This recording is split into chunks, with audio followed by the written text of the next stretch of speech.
സങ്കീർത്തനങ്ങൾ 51 അധ്യായം. ദൈവമേ, നിന്റെ ദയയ്ക്ക് തക്കവണ്ണം എന്നോട് കൃപയുണ്ടാകണമേ.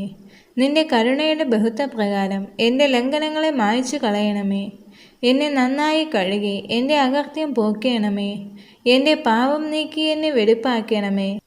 എൻ്റെ ലംഘനങ്ങളെ ഞാൻ അറിയുന്നു, എൻ്റെ പാപം എപ്പോഴും എൻ്റെ മുമ്പിൽ ഇരിക്കുന്നു. നിന്നോട് തന്നെ ഞാൻ പാപം ചെയ്തു, നിനക്ക് അനിഷ്ടമായുള്ളത് ഞാൻ ചെയ്തിരിക്കുന്നു. സംസാരിക്കുമ്പോൾ നീ നീതിമാനായും വിധിക്കുമ്പോൾ നിർമ്മലനായും ഇരിക്കേണ്ടതിന് തന്നെ. ഇതാ, ഞാൻ അകൃത്യത്തിൽ ഉരുവായി, പാപത്തിൽ എൻ്റെ അമ്മ എന്നെ ഗർഭം ധരിച്ചു. അന്തർഭാഗത്തിൽ സത്യമല്ലോ നീ ഇച്ഛിക്കുന്നത്, അന്തരംഗത്തിൽ എന്നെ ജ്ഞാനം ഗ്രഹിപ്പിക്കണമേ. ഞാൻ നിർമ്മലനാകേണ്ടതിന് ഈസോപ്പ് കൊണ്ട് എന്നെ ശുദ്ധീകരിക്കണമേ. ഞാൻ ഹിമത്തേക്കാൾ വെളുക്കേണ്ടതിന് എന്നെ കഴുകണമേ. സന്തോഷവും ആനന്ദവും എന്നെ കേൾക്കുമാറാക്കണമേ. നീ ഒടിച്ച അസ്ഥികൾ ഉല്ലസിക്കട്ടെ.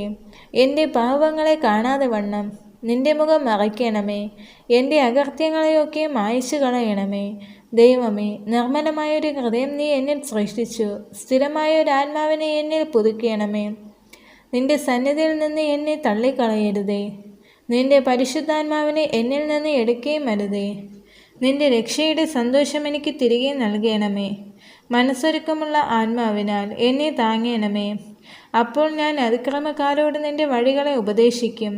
പാപികൾ നിങ്ങളിലേക്ക് മനം തിരിയും. എൻ്റെ രക്ഷയുടെ ദൈവമായ ദൈവമേ, രക്തപാതകത്തിൽ നിന്ന് എന്നെ വിടുവിക്കണമേ.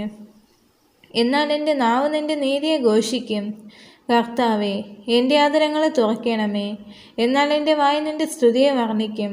ഹനനയാഗം നീ ഇച്ഛിക്കുന്നില്ല, അല്ലെങ്കിൽ ഞാൻ അർപ്പിക്കുമായിരുന്നു.